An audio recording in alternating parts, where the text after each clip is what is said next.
Good evening बच्चों। मैं 1 minute late हो गया क्या क्लास में? हाँ, 1-2 मिनट लेट हो गया मैं। चलिए, सॉरी उसके लिए। Good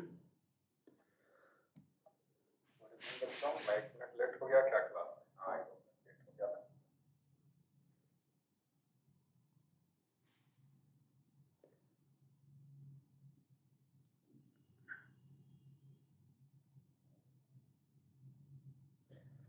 Bhim good evening, Krishna Kumar good evening, Ujala good evening, Feroz good evening, Ranjana, Dheeraj, Ajay good evening. चलिए फिर शुरुआत करते हैं बिना देर किए क्लास की।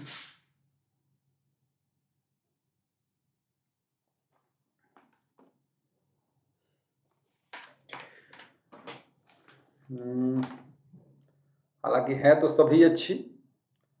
आप चाहे घटना चक्र में कंफर्टेबल हो तो घटना चक्र ले लीजिए, परीक्षा मंथन में हो तो परीक्षा मंथन ले लीजिए, और अगर दृष्टि ठीक लगती है तो दृष्टि, लेकिन दृष्टि आप लोगों के लिए बहुत अच्छी नहीं है, फिर भी ले सकते हैं, फायदेमंद रहेगा सब।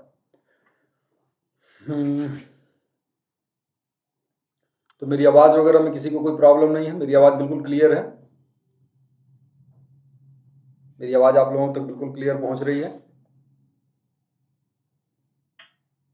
नमस्ते प्रीति। पुनः आप लोगों को एक बार याद दिला दूं कि ये यूजेएसटी अनअकैडमी ऑर्गेनाइज कर रहा है, और आप जैसा कि जानते हैं कि ये अनअकैडमी का यूट्यूब चैनल है, और अनअकैडमी देश का सबसे बड़ा ऑनलाइन लर्निंग प्लेटफॉर्म है। और मैं हूं धर्मेंद्र कुमार राय, और अगले 1 घंटे तक आप मेरे साथ रहने वाले हैं। और जैसा कि मैं बता रहा हूं कि अनअकैडमी जुडिशियरी स्कॉलरशिप टेस्ट करने वाला है, और उसकी डेट है 13 नवंबर को सुबह 11 बजे से ऑनलाइन टेस्ट होगा। एमसीक्यू है, ऑब्जेक्टिव टाइप टेस्ट होंगे, और इसमें अगर आपका रैंक बहुत अच्छा आता है तो आपको 100% स्कॉलरशिप मिल सकती है, अगर आप सब्सक्रिप्शन लेना चाहते हैं तो। और अगर सब्सक्रिप्शन नहीं लेना चाहते तो बाकी के प्राइजेस तो आपके लिए हैं ही। जैसे फर्स्ट रैंक पाने वाले को टैबलेट मिलेगा, सेकेंड रैंक पाने वाले को 5G स्मार्टफोन मिलेगा, रैंक 3 से लेकर 7 तक पाने वालों को ईयरबड्स मिलेंगे, और रैंक 8 से लेकर 17 तक वालों को होम स्पीकर मिलेगा, और 18 से लेकर 100 तक वालों को गिफ्ट वाउचर मिलेंगे। तो ये है आपके इस टेस्ट का के बारे में कुछ परिचय। अब इस टेस्ट को ज्वाइन कैसे करें, निश्चित रूप से आपके मन में ये सवाल आएगा। इस वीडियो को जब देख लीजिएगा तो इसके डिस्क्रिप्शन बॉक्स में आप जाएंगे तो आपको वो लिंक मिल जाएगा, और इस लिंक के माध्यम से 2 प्रकार की लिंक होगी। एक लिंक से आप इनरोल कर पाएंगे अपने आप को, बिल्कुल निःशुल्क है प्रोसेस, उसमें आप जानते हैं। कोड आप हमेशा यही यूज करिएगा जब भी इनरोल करें, RALA10, ये मेरा कोड है, तो इस कोड को आप यूज करिएगा, ये बिल्कुल निःशुल्क है ये टेस्ट। उसके अलावा आप सोच रहे होंगे कि आखिर इसमें सिलेबस क्या है। बिल्कुल, तो सिलेबस भी आपको एक दूसरी लिंक होगी, उससे आपको सिलेबस भी पता चल जाएगा। तो ये सारी चीजें आपके बारे में है, और उस टेस्ट में आप शामिल होइए, फ्री में है। इससे 2 फायदे हैं, एक तो गिफ्ट जो मिलेगा, स्कॉलरशिप मिलेगी, वो तो अलग है। उसके अलावा आपका बेनिफिट ये होता है कि आपकी प्रिपरेशन कहाँ तक है इसका पता चलता है, क्योंकि इस टेस्ट में सिर्फ आपके स्कूल के, आपके कोचिंग के, आपके क्षेत्र के और आपके राज्य के ही बच्चे नहीं होते, बल्कि पूरे देश से स्टूडेंट होते हैं। तो इसमें अच्छा पता चलता है कि हमारी रैंकिंग कितनी है, तैयारी कहाँ तक पहुंची है।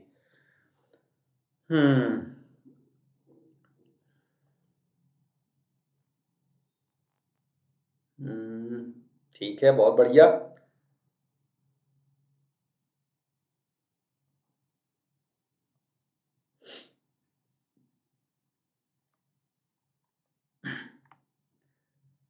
ये जुडिशियरी कोर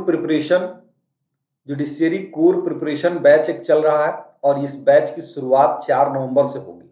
12 महीनों का है, इसमें सारे मेजर सब्जेक्ट आपको पढ़ाए जाएंगे। कैप्सूल कोर्स फॉर जुडिशियरी, इसमें भी आपको 11 नवंबर से ये बैच शुरू होगा, 3 महीने का है। फास्ट रिवीजन होगा इसमें, रैपिड रिवीजन बैच एक चल रहा है। इस तरीके से आपको बहुत सारे बैच यहाँ पर मिल जाएंगे जिसको आप ज्वाइन कर सकते हैं। और इसकी पूरी प्रिपरेशन, चाहे आप पीसीएसजे की प्रिपरेशन करते हो, चाहे जुडिशियरी की प्रिपरेशन करते हो, चाहे हायर जुडिशियल सर्विस की प्रिपरेशन करते हो, किसी भी परीक्षा में आपको ये बहुत फायदा देने वाला है आपका सब्सक्रिप्शन। और जब भी आप सब्सक्रिप्शन लें तो ये कोड का जरूर प्रयोग करें, क्योंकि इस कोड को प्रयोग करने से 10% का डिस्काउंट हो जाता है।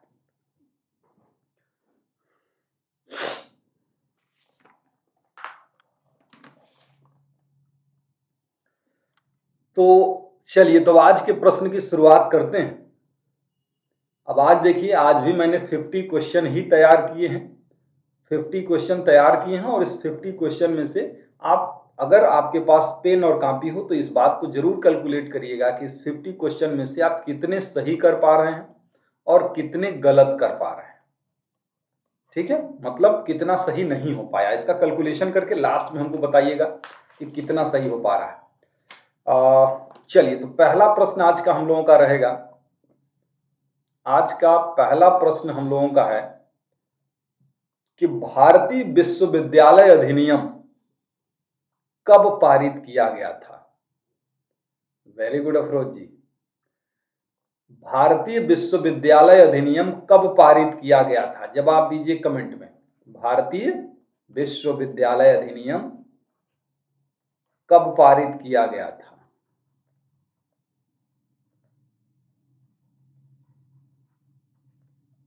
बताइए।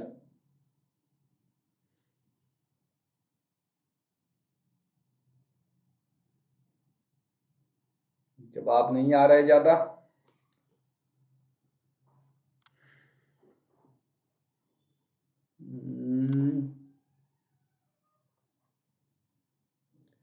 अच्छा, ये जो है, हाँ very good very good, Ranjana का सही है। ये 1904 में आया था, इंडियन यूनिवर्सिटी एक्ट। हाँ सौरभ आनंद, ये 1904 में आया था और इस समय लॉर्ड कर्जन गवर्नर जनरल हुआ करते थे। चल, दूसरा प्रश्न कर लेते हैं। एक क्वेश्चन में तो बहुत सारे लोग फेल हो गए पहले प्रश्न में। अब दूसरा प्रश्न है, कांग्रेस की प्रथम भारतीय महिला अध्यक्ष कौन? कांग्रेस की प्रथम भारतीय महिला अध्यक्ष। कांग्रेस की प्रथम भारतीय महिला अध्यक्ष।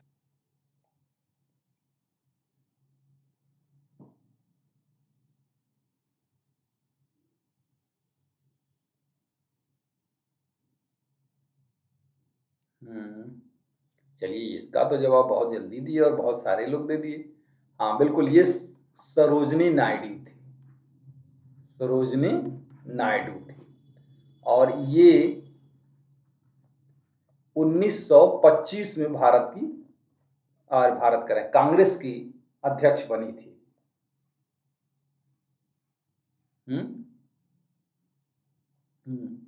तो सरोजनी नायडू ये थी। पहला पूछा जाता है तो 1917 वाला हम लोग एनी बेसेंट को बताते हैं।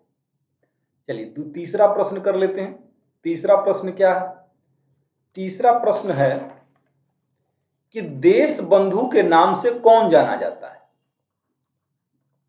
देश बंधु के नाम से कौन जाना जाता है? देश बंधु के नाम से कौन जाना जाता है?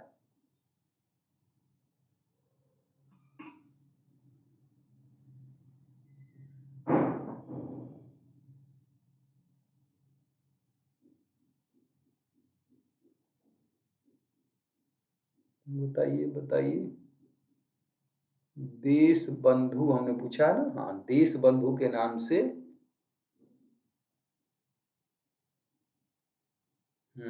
सही है, बहुत बढ़िया। ये जो है चित्तरंजन दास, चित्तरंजन दास, चित्तरंजन दास दे रहे हैं। अरे थे। अच्छा, अगला सवाल अगर इसी पर मैं पूछ दूं कि दीन बंधु के नाम से कौन जाना जाता, इसका जवाब दीजिए। दीन बंधु के नाम से कौन जाना जाता है? दीन बंधु के नाम से कौन जाना जाता है?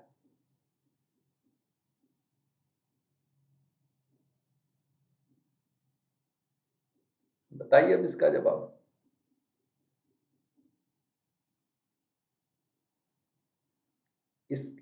इनको कहते हैं CF एंड्रयूज।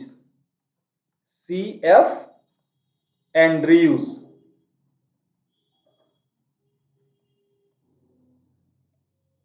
ठीक है। हाँ, CF एंड्रयूज थे दीनबंधु। देशबंधु चित्तरंजन दास थे और दीनबंधु CF एंड्रयूज थे। बड़ा कंफ्यूजन रहता है इस देशबंधु और दीनबंधु में। चलिए अगला सवाल भी इसी टाइप का है। Good evening Sangeeta.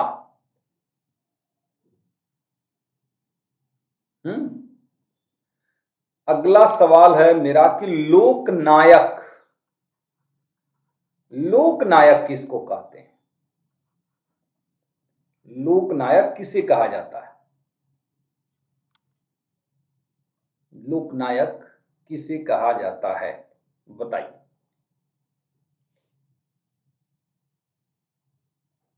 सोनू बहुत बढ़िया, रंजना, सौरभ,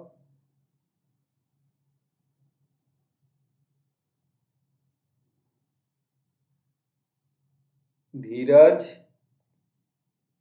ईशा, नीतू, बहुत बढ़िया बहुत बढ़िया। हाँ, लोकनायक जो है ना वो जयप्रकाश नारायण को कहा जाता है।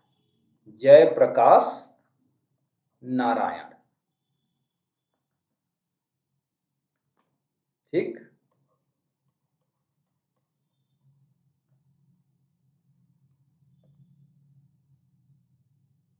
चलिए ये आपने, अब अगला कठिन सवाल एक ठो पूछ देते हैं ताकि दबाव बना रहे बच्चों पर। अगला थोड़ा सा कठिन सवाल है कि टैकोफेराल, टैकोफेराल 21 विटामिन का नाम है। टोकोफेराल किस विटामिन का नाम, बताइए। अजय लगता है कि आप थोड़े से पीछे हैं, फिर से आप बाहर जाइए और रीज्वाइन करिएगा तो सही आ जाएंगे आप। टोकोफेराल कौन सी विटामिन है?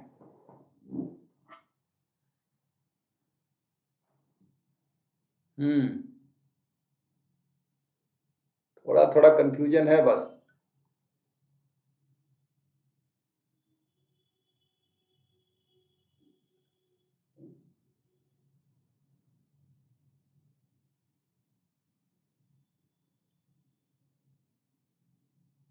हाँ चलिए अब लाइन पर आ गए। ये विटामिन, विटामिन सी और विटामिन ई, विटामिन ई को टेकोफेराल भी कहते हैं। कुछ बच्चे डी भी बता रहे थे, कैल्सीफेराल होता है। अच्छा अब एक और सवाल मेरा है कि एक प्रकाश वर्ष में, एक प्रकाश वर्ष में कितने मीटर होते हैं, बताइए।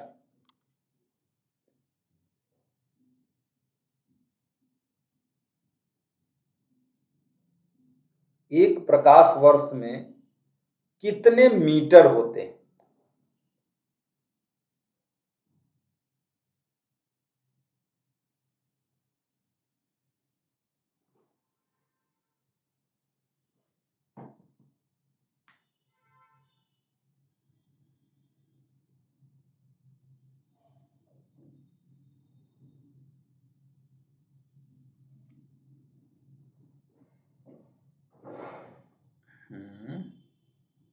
चलिए ये जो होता है वो 9.46 गुणे 10⁻15 मीटर। एक प्रकाश वर्ष में, प्रकाश वर्ष जानते हैं ना क्या होती है?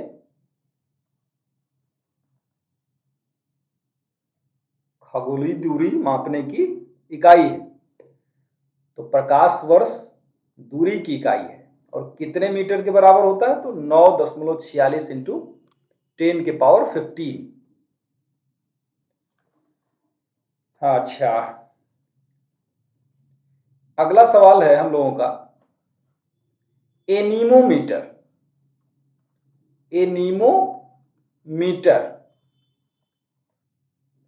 इससे क्या मापा जाता है? एनीमोमीटर से क्या नापा जाता है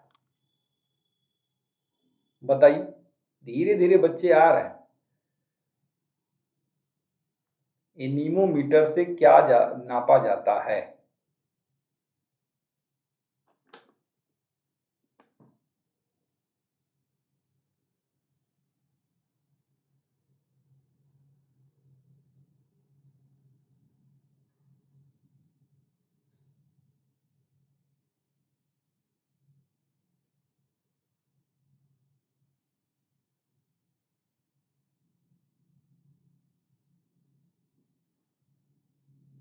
हवा की गति नापते हैं ना शायद इससे।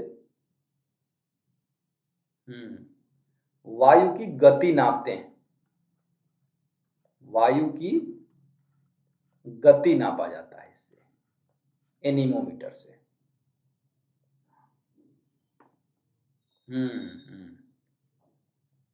हवा की गति नापते हैं। चलिए अगला प्रश्न कर लीजिए फटाक से। अगला प्रश्न है कि लीची अनुसंधान केंद्र कहाँ है? लीची अनुसंधान केंद्र, ये बहुत आसान हो गया। लीची अनुसंधान केंद्र कहाँ है बताइए।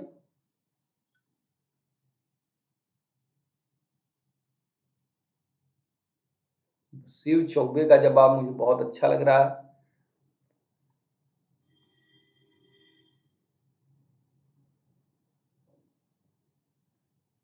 हाँ, ये जो है ये मुजफ्फरपुर बिहार,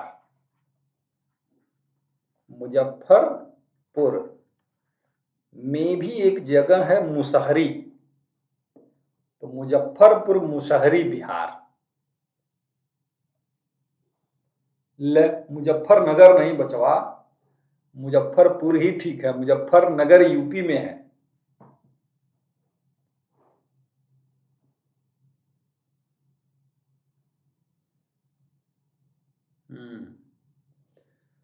तो मुजफ्फरपुर। चलिए अगला, अगला सवाल है भाखड़ा नागल बांध। भाखड़ा नांगल बांध ये किस नदी पर बनाया गया है? भाखड़ा नागल बांध किस नदी पर बनाया गया है?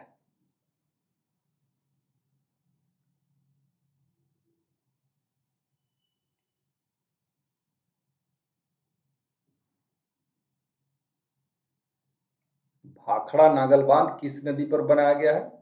बहुत सही, बहुत सही भाई। ये सतलज नदी पर है। बहुत बढ़िया, सतलज नदी पर है ये भाखड़ा नागल बांध। पंजाब और हरियाणा में है ना। अगला सवाल है एक थोड़ा सा कठिन हो जाएगा। चौथ एवं सरदेशमुखी, चौथ एवं सरदेशमुखी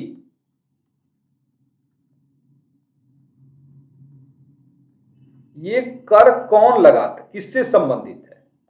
ये कर है वो किससे रिलेटेड है? चौथ एवं सरदेशमुखी कर किससे रिलेटेड है? आसान है।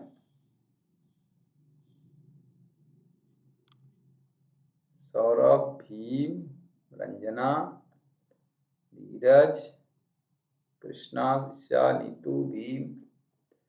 हाँ, ये जो है ना शिवाजी से रिलेटेड है।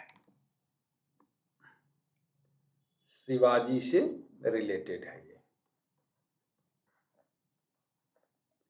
चौथ एवं सरदेशमुखी। अब अगला सवाल है कि दामोदर नदी कहां से निकलती है? दामोदर नदी कहां से निकलती है?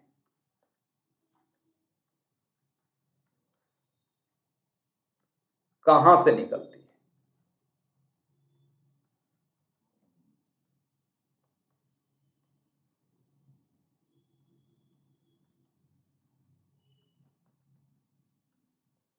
दामोदर नदी कहां से निकलती है?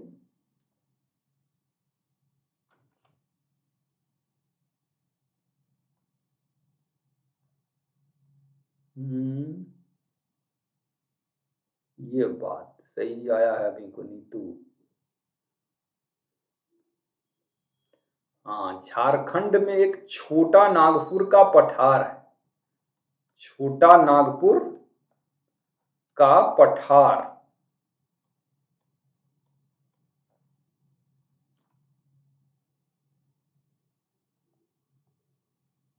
वहां से। वेरी गुड, अब सही हुआ है। Next question. नेक्स्ट क्वेश्चन है कि चोल वंश की स्थापना किसने की थी? चोल वंश की स्थापना किसने की थी? चोल वंश की स्थापना किसने की थी?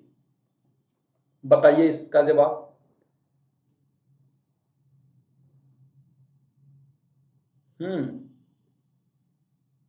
चोल वंश की स्थापना किसने की थी?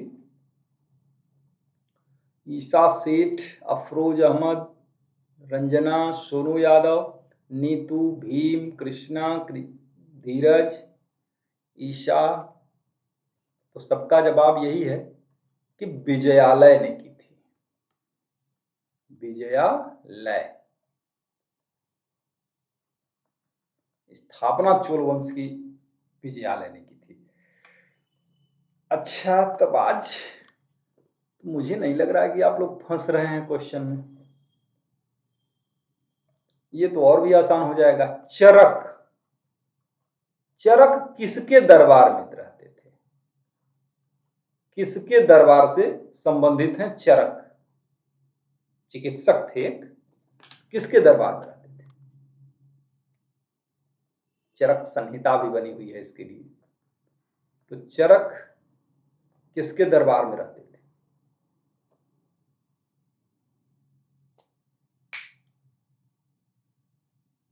ये तो मुझे लगा कि आसान है।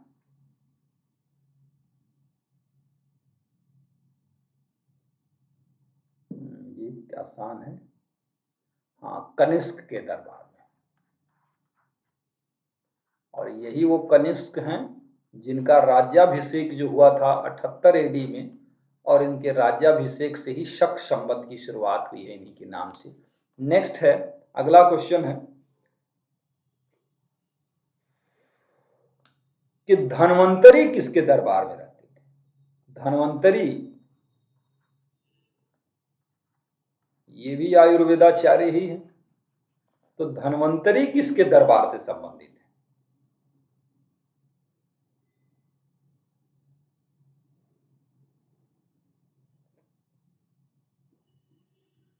बताइए। धन्वंतरी कौन से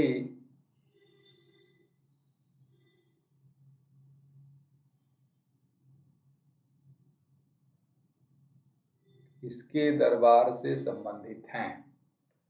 किसके दरबार में रहते थे? किसके समय में थे धन्वंतरी? ये धन्वंतरी जो थे वो थे विक्रमादित्य के। धन्वंतरी किसके में थे?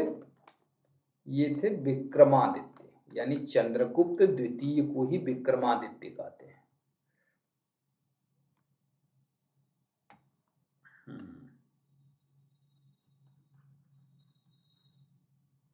विक्रमादित्य के। ठीक। हाँ, अब अजय जी आपका टाइमिंग सही हो गया है। पहले जब आप जवाब दे रहे थे तो काफी पीछे दे रहे थे। अच्छा, ये अब अगला सवाल है। अगला सवाल हो जाएगा, आसान ही होना चाहिए, कि द्वितीय बौद्ध संगीति जो हुई थी उसमें अध्यक्ष कौन था? उसकी अध्यक्षता किसने की थी? द्वितीय बौद्ध संगीति की अध्यक्षता किसने की थी?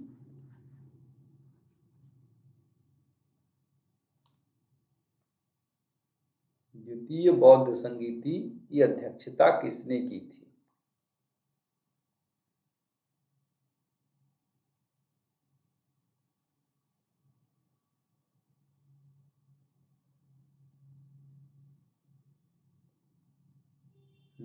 बहुत बढ़िया। लेकिन ये है कि बहुत बढ़िया है, लेकिन सारे लोगों के जवाब इस पर आए नहीं। ये सब्बकामी ने की थी।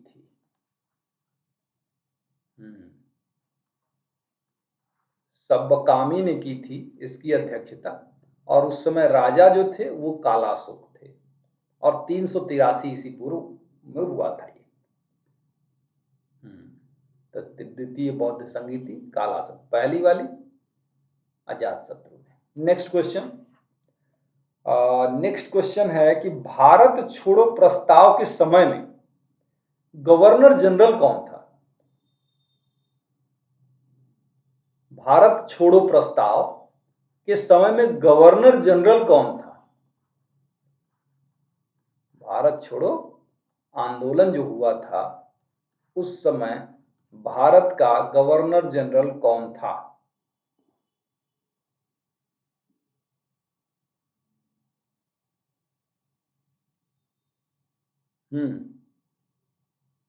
इसका जवाब दीजिए।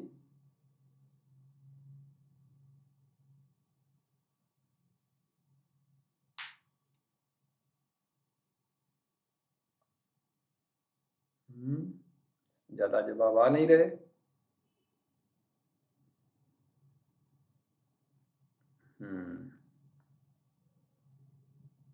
हाँ, लॉर्ड लिनलिथगो। लॉर्ड लिनलिथगो थे उस समय। 36 से 44 तक ये वही थे। तो उसी समय वही आंदोलन हुआ था 1942 के में। अच्छा, एक और अच्छा सा सवाल पूछें। अच्छा सा सवाल ये है, अगला सवाल, कि vernacular press act, vernacular press act, vernacular press act किसने समाप्त किया? मेरा प्रश्न ध्यान से सुनिएगा। वर्नाकुलर प्रेस एक्ट किसने समाप्त किया था, ये बताना है आपको।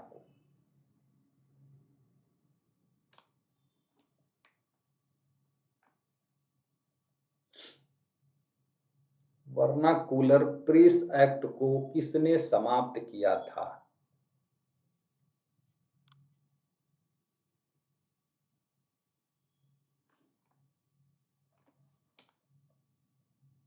हाँ, जवाब ज्यादा तो नहीं आए, लेकिन जो आए हैं कुछ सही है।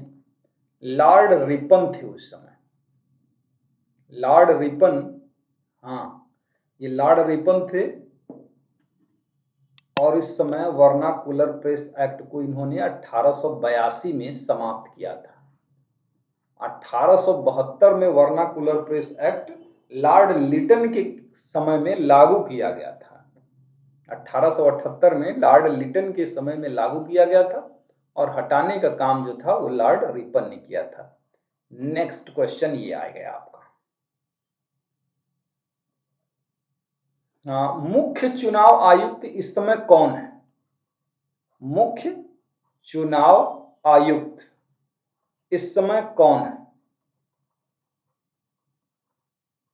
मुख्य चुनाव आयुक्त इस समय कौन है, बताइए।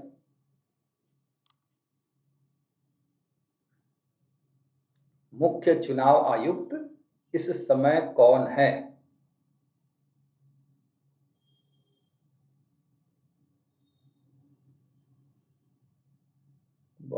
बहुत बढ़िया। शाहबनाज, नीतू, भीम, प्रीति, धीरज।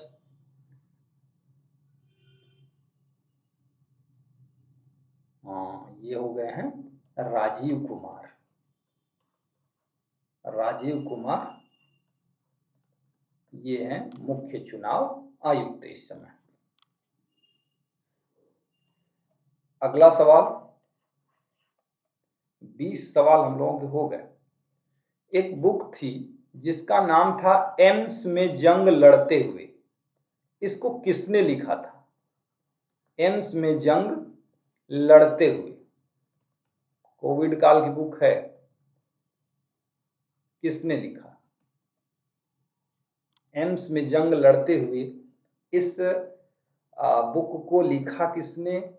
भी नो आइडिया। धीरज पता नहीं।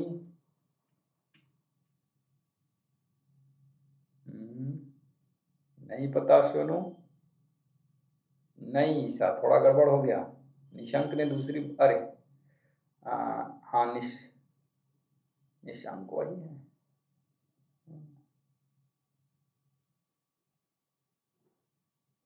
नहीं, स्मृति ईरानी भी नहीं थी। ये है रमेश पोखरियाल, शिक्षा मंत्री उस समय थे, तो रमेश पोखरियाल थे।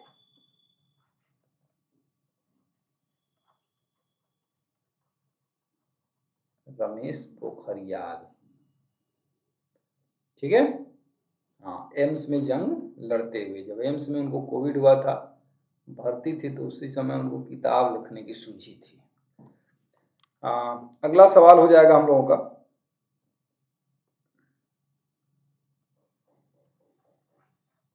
ये तो सब बता देंगे। आई एम नो मसीहा, ये किसने लिखा है? आई एम नो मसीहा, ये किसने लिखा है? ये बुक बताइए। ये तो सब बताएंगे।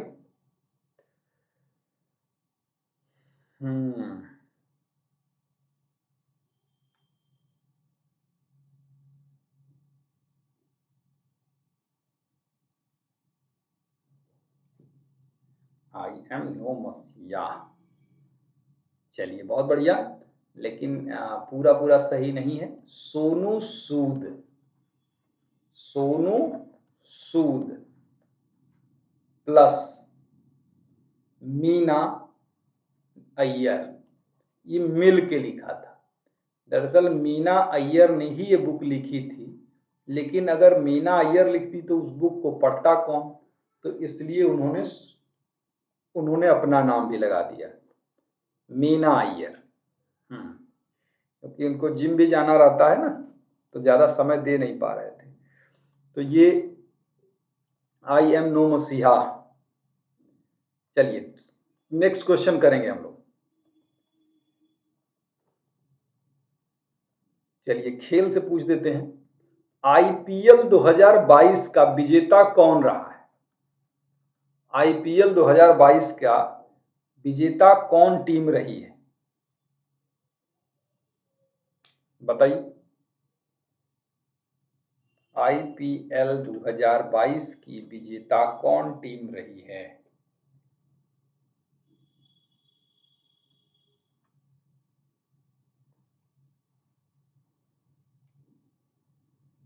आईपीएल पे बात खत्म हो गई क्या? नहीं, अब आने लगा आंसर।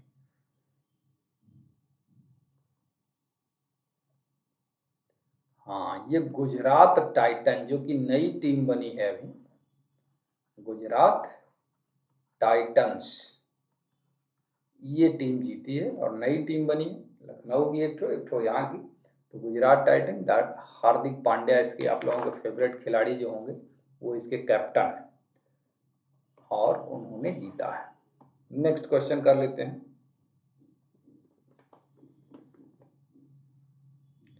लखनऊ आईपीएल टीम का नाम क्या है? लखनऊ आईपीएल टीम का नाम क्या है?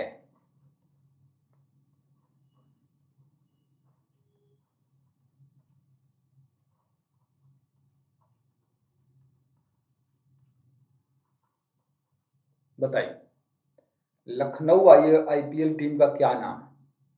बहुत सारे यूपी से बच्चे हैं, लेकिन अभी सोच रहे हैं कि क्या बताएं। पता ही नहीं है, कहां से बताएंगे?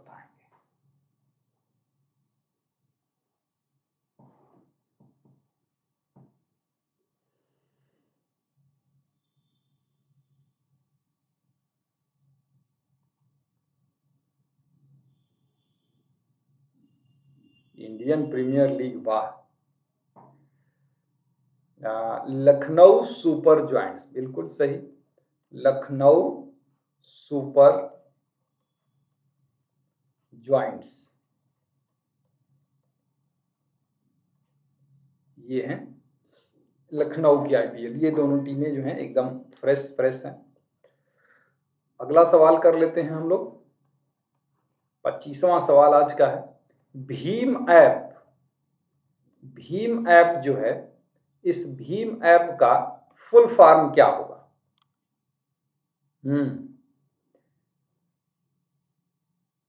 उजाला दीदी क्रिकेट देखिए, धीरज की सलाह है। बताइए, भीम तुम्हारा फुल फॉर्म क्या है, ये बताना है।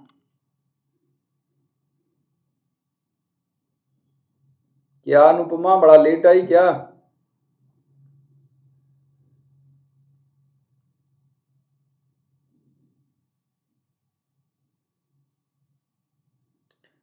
इसका फुल फॉर्म है, हाँ ये सही है, इसका फुल फॉर्म है Bharat interface for money.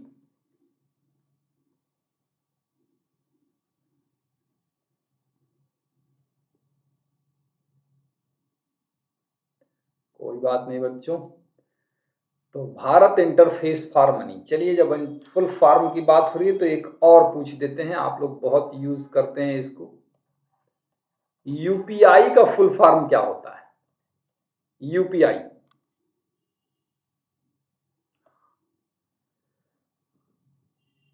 UPI,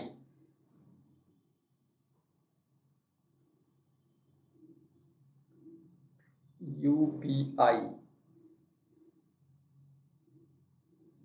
इसका फुल फॉर्म क्या होता है? सबको लगता है कि अब आंसर मुझे लेट पहुंच रहा है। आप लोगों को अब रिस्पांस लेट आ रहा है, इसका मतलब है कि आपके यहाँ नेटवर्क थोड़ा सा प्रॉब्लम कर रहा है। आप बाहर जाइए, पुनः ज्वाइन करिए, तब आप मेरे साथ हो पाएंगे, नहीं तो पिछड़ गए हैं मुझे लगता है। यूपीआई बताइए।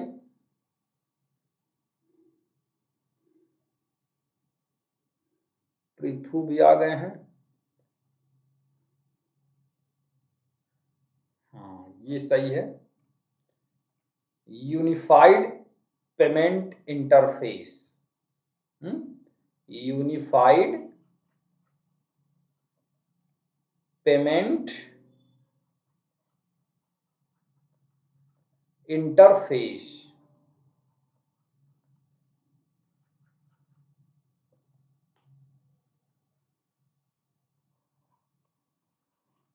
नेक्स्ट, IAAF, इसका फुल फॉर्म क्या होगा? IAAF बताइए।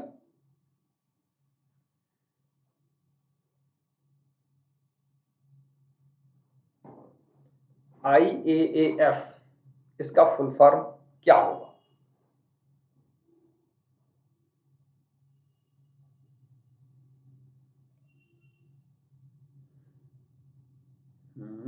ठीक है, टाइप कर लीजिए, कर लीजिए।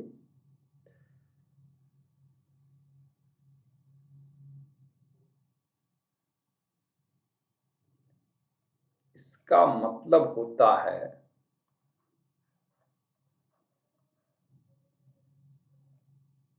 नहीं नहीं, international association, international association of athletic.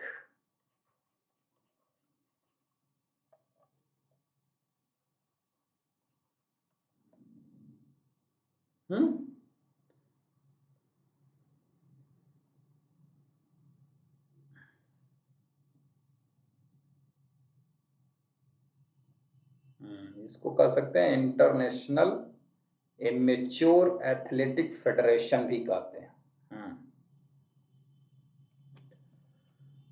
Next है, अच्छा ये सवाल का जवाब आप बताइए तो जाने की सही कर रहे हैं आप। बेटी बचाओ बेटी पढ़ाओ का नाम बदल के क्या कर दिया गया है? बेटी बचाओ बेटी पढ़ाओ,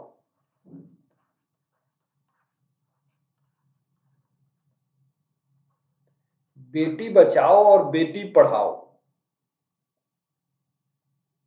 इसका नाम बदल के क्या कर दिया गया है?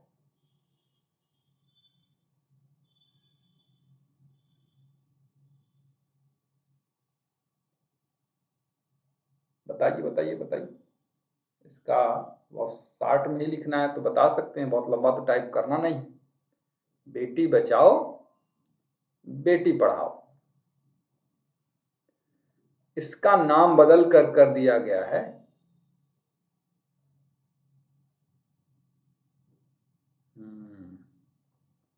इसका नाम है बदलाव। बदलाव कर दिया गया है। बदलाव का फुल फॉर्म क्या होता है? बेटी आपकी धन लक्ष्मी, धन लक्ष्मी और विजय लक्ष्मी। बेटी आपकी धन लक्ष्मी और विजय लक्ष्मी, ये इसका मतलब है। तो ये अब इससे आगे बढ़ेंगे हम लोग। आगे बढ़ेंगे तो सवाल आता है अगला कि लाइव न्यायिक कार्यवाही करने वाला कौन सा हाई कोर्ट है? लाइव न्यायिक कार्यवाही, लाइव न्यायिक कार्यवाही करने वाला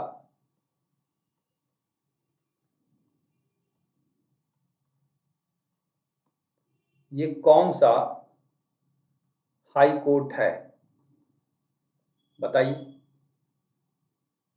लाइव न्यायिक कार्यवाही शिव चौबे, ईसा सेठ, सुब्रता चौबे, नीतू, पृथु, सुभद्रा, सौरभ, सोनू, धीरज। बहुत गलत सही उसी में कर रहे हैं। यह है Gujarat high court, Gujarat high court. Gujarat high court ने लाइव न्यायिक कार्रवाई सबसे पहले शुरुआत की है। और एक तो यूपी आता है इसी प्रकार का, यूपी आता है। अरे उस शब्द हमको ध्यान नहीं आ रहा, यूपी के शब्द में जो प्रयोग किया जाता है, ध्यान ही नहीं आ रहा, बाद में बताएंगे। अच्छा ये बताइए कि भारत के नए सीडीएस कौन है? भारत के नए सीडीएस कौन है?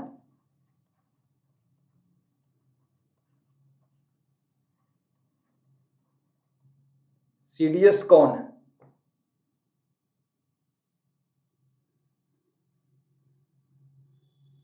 भारत के नए सीडीएस कौन है?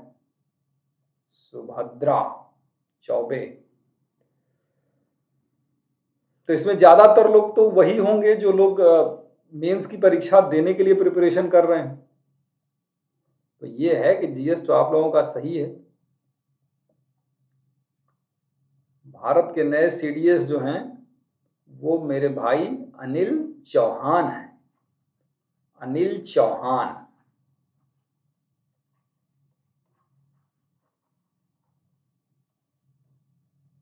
ठीक,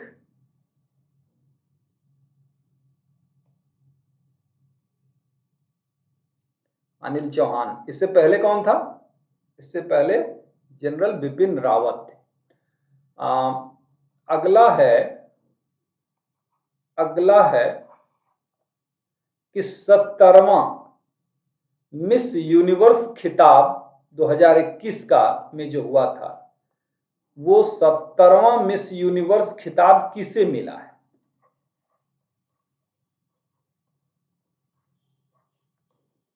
बताइए।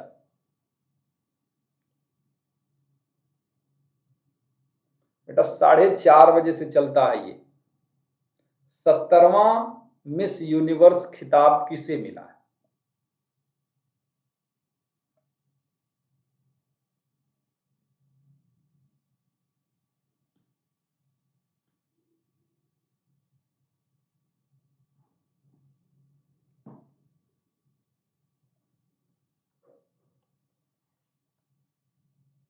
हाँ, हरनाज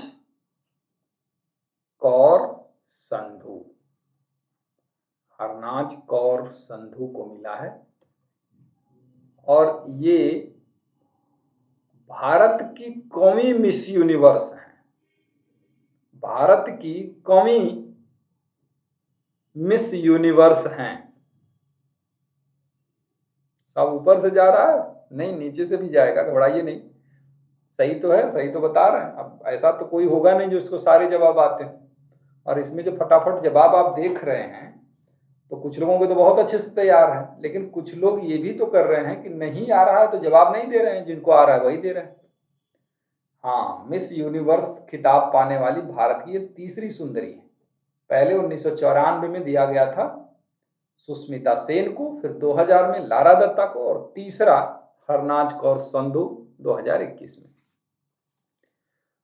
इसके बाद यूक्रेन में जो भारत के लोग फंसे हुए थे वहां से लाने के लिए कौन सा ऑपरेशन चलाया गया था? यूक्रेन में भारतीयों को लाने के लिए, यूक्रेन से भारतीयों के लाने के लिए कौन सा ऑपरेशन चलाया गया?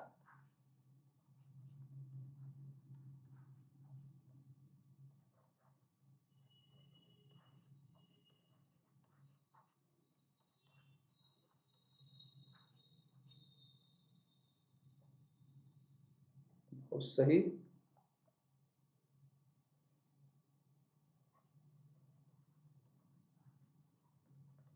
उसके लिए ऑपरेशन गंगा चलाया गया।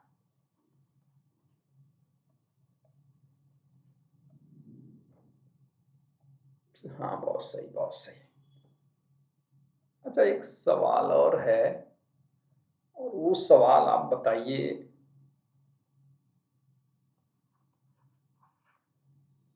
कि सृष्टि गोस्वामी का नाम कैसे आप लोगों ने सुना है?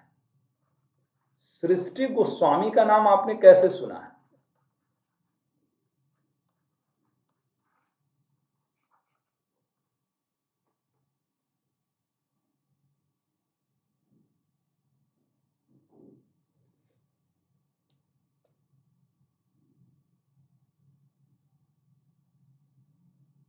गलत हो रहा है अजय।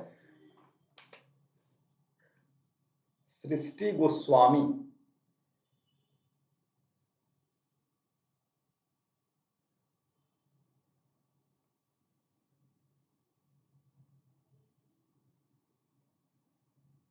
ल कृष्ण कुमार।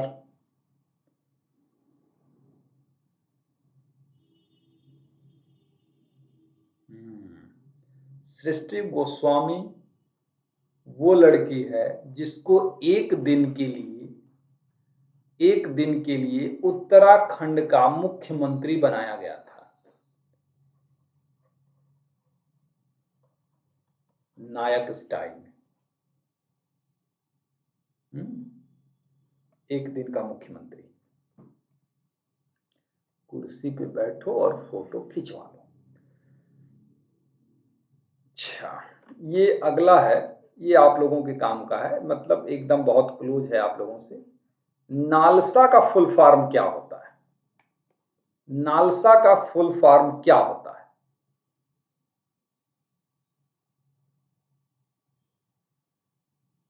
नालसा, बहुत नाम सुना है आप लोगों ने, तो इस नालसा का फुल फॉर्म क्या होता है?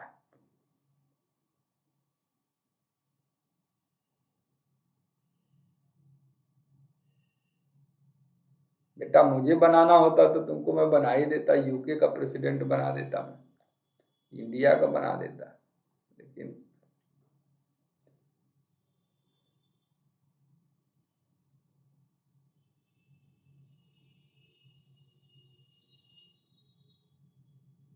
हाँ, वेरी गुड। इसका मतलब होता है national national legal service authority. National legal service authority.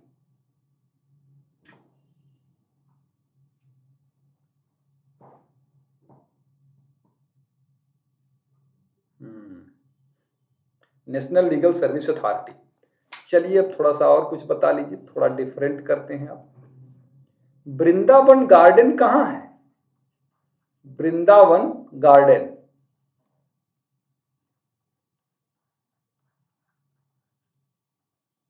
Vrindavan garden कहाँ है?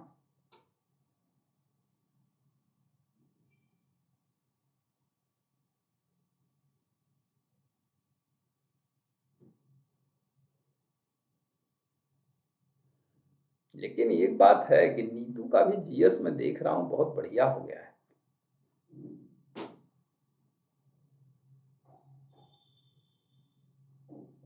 बिल्कुल, ये मैसूर कर्नाटक में है। मैसूर कर्नाटक। वृंदावन गार्डन। चलिए बहुत ज्यादा क्लास नहीं चलाएंगे, छोड़ देंगे कुछ क्वेश्चन करने के बाद, 25-50 क्वेश्चन करने के बाद। अगला है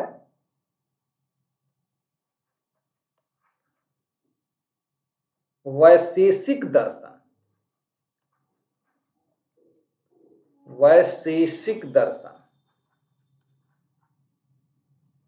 ये किससे संबंधित है?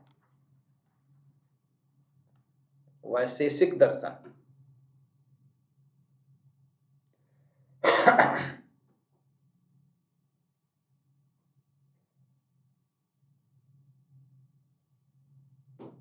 नहीं, मैंने नहीं देखा था ना।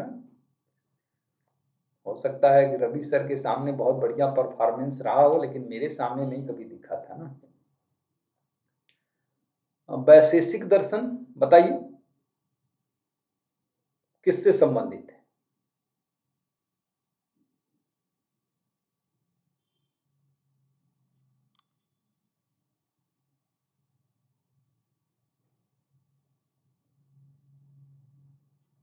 वैशेषिक दर्शन जो है वो महर्षि कणाद से संबंधित है। महर्षि कणाद से संबंधित है।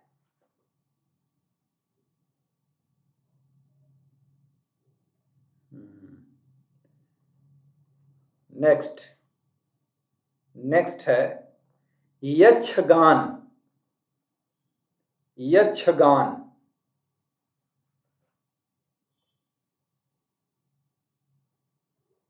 कहाँ का लोक नृत्य है? यक्षगान कहाँ का लोक नृत्य है?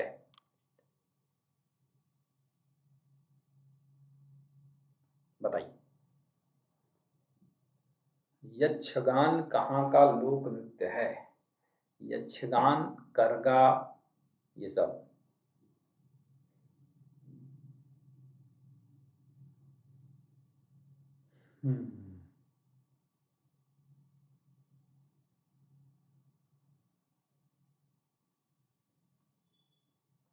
ये बिल्कुल सही बता रहे हैं, ये कर्नाटक का है। ये कर्नाटक का है। चलिए नेक्स्ट क्वेश्चन पूछ लेते हैं। ज्यादा क्वेश्चन पूछने के चक्कर में आप लोगों से बात बिल्कुल नहीं हो पाती, लेकिन चलिए बताइए। अगला प्रश्न पूछना है, कठपुतली ये कहां से रिलेटेड है? कठपुतली डांस होता है, कौन से राज्य से संबंधित है?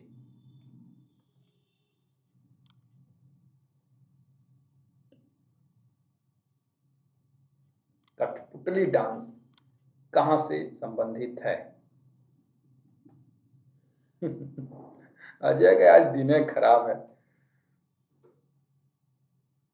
कठपुतली, शिव चौबे, अनुपमा पांडे, भीम, कृष्ण कुमार। आप लोग जिनका नाम मैं ले रहा हूं सब गलत बता रहे हैं। कठपुतली जो है वो राजस्थान से है। कठपुतली नृत्य राजस्थान से संबंधित है। अच्छा, अब अगला है डुरंड कप किससे संबंधित है? डुरंड कप, ये बता दीजिए।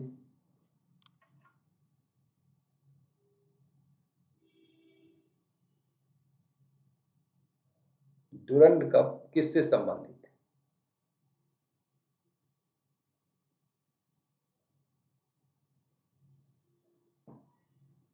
वाह रंजना, बहुत बढ़िया। अनुपमा पांडे कल मैंने बोल दिया था तो आज नजर लग गई। पृथु, बहुत बढ़िया बेटा।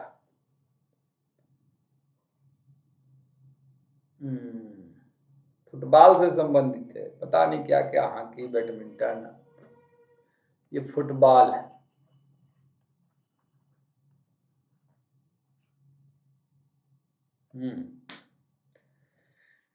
फुटबॉल से रिलेटेड है ये। अब एक बार अगर जिनको याद, अच्छा एक आख सवाल और मैं पूछ देता हूं। एक स्वर्ण मंदिर आप लोगों ने देखा है ना, स्वर्ण मंदिर है अमृतसर में, इसकी नींव किसने डाली थी? स्वर्ण मंदिर की नींव किसने डाली थी?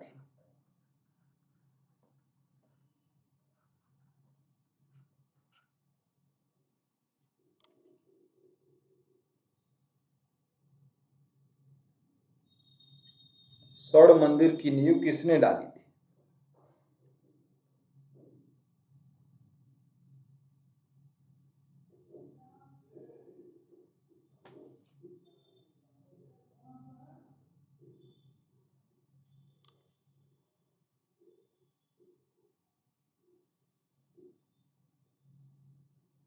बनवाया रामदास ने था ना, बनवाया रामदास ने था। इसलिए कहा जाता है कि स्वर्ण मंदिर किसने बनवाया, तो गुरु रामदास ने। नींव डाली थी इन्होंने, गुरु अर्जुन देव ने।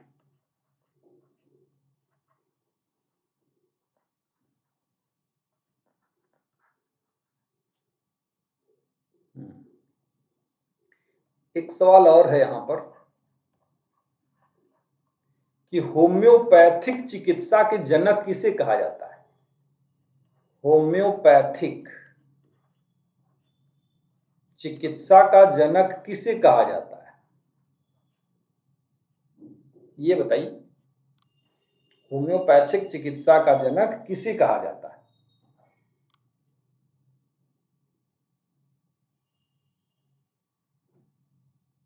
ईसा का तो जीएस एकदम वेरी गुड। ईसा, ईसा, अरे यार,